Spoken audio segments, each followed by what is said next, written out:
I think one of the most important abilities to preserve your mental health that kind of flies under the radar sometimes is the ability to say no. And not just the ability, but also being willing to say no to people or to things or extra tasks. And I think it's hard, especially as somebody who values productivity in their life. They always want to be working towards something. There are plenty of opportunities to do that, right? I'm saying yes to a bunch of good things, right? I'm not saying yes to, I don't know, just doing drugs all the time, saying yes to heroin, or saying yes to always just spending your free time how you don't want to.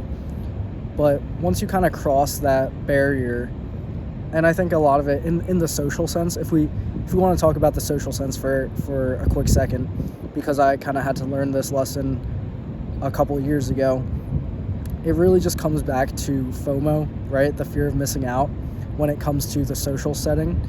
And if you always have the fear of other people are going to be having fun without you, or you're missing out on something, then you're always going to be inclined to say yes whenever somebody invites you to a party or invites you out or wants to hang out with you. You're always going to want to say yes. And I kind of fell into that. But I'm not saying don't hang out with friends ever or always be alone in your room, because that's not the case. It's to the point where you say yes to every little thing and you drop everything you can to kind of people please, in a sense. And I've found myself in that scenario where I would be at work and then somebody would text in a group chat being like, oh, my parents are away, we're having people over tonight. And then I'd have to rush home, shower, change, eat something real quick, and then be as fast as I can to get over to the party just so I didn't miss anything. And I kind of realized at a point that you can say no to things, and I'm sure people find this lesson sooner or later, or they come to their own conclusion. Some people maybe have been able to do that their whole lives, been able to just be like, yeah, I'm okay off that. I can pass here off this party tonight. I'd rather stay in and do my own thing, get some good sleep. But when I was in high school, at least, I would always find myself being a people pleaser, giving my energy away to others before I even kept some for myself and prioritized myself in that sense. Not in a selfish way, but in kind of just a self-preservation way, where it's important to look after your needs first and make sure you're not draining yourself just to be around other people, just to make other people happy, when it's not really serving you how you need. So that's a quick little rant about the social setting and having FOMO and being able to say no to invites and whatnot. But then there's the other sense that I've found myself in recently, and it's kind of once you bridge that gap of, yeah, I can say no to going to parties or going out to bars or anything like that, but I've actually found it hard to apply that and translate that ability of saying no into my productive life.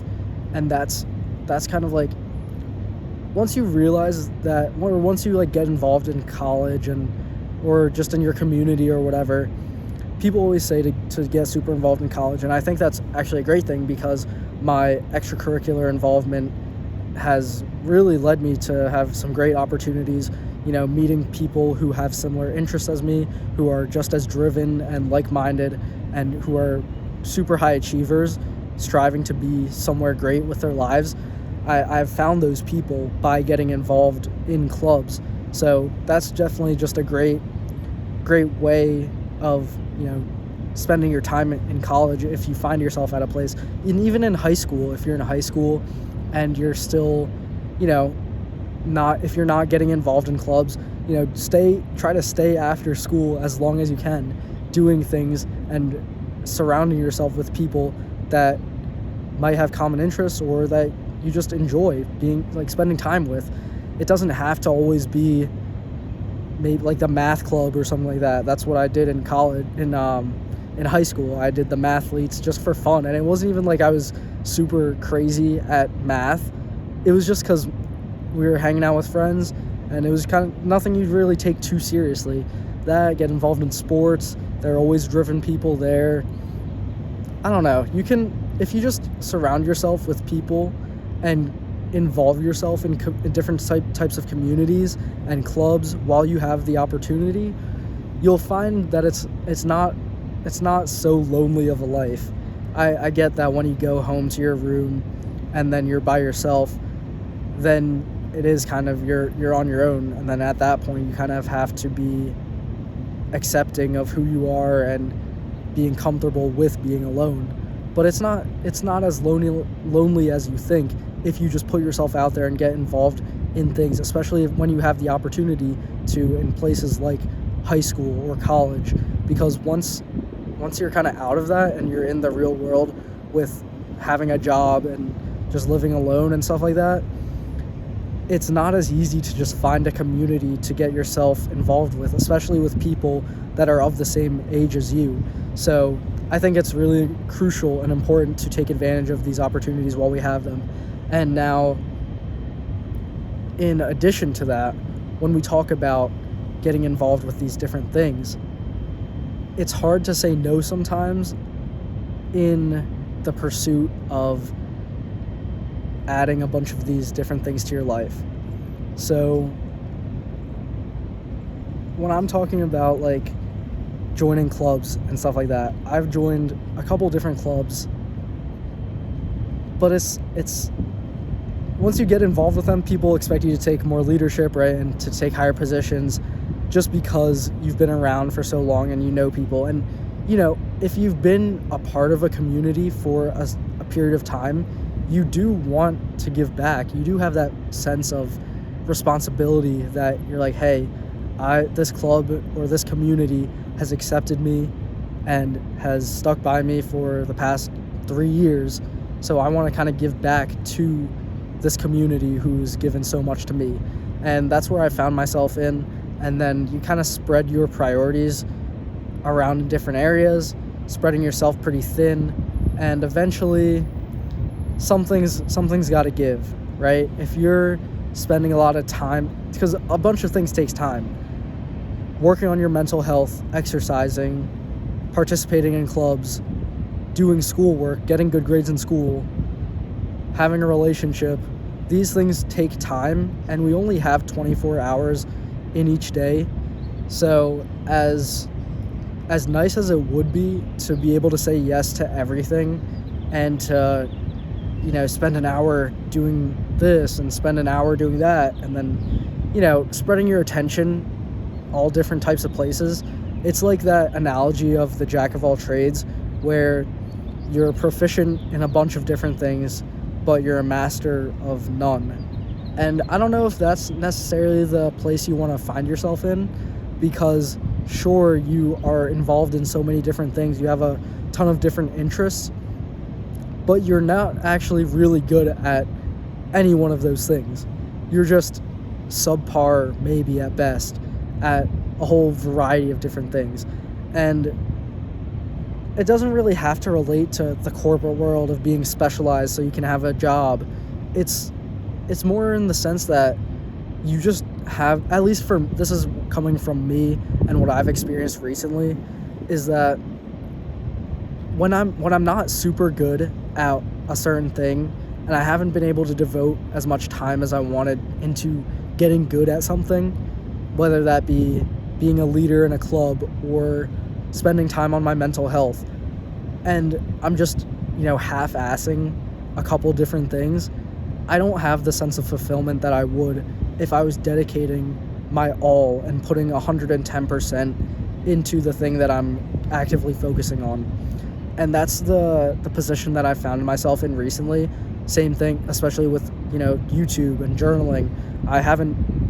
Before I got back into it, I haven't journaled and I haven't uploaded on YouTube in about a month and a half.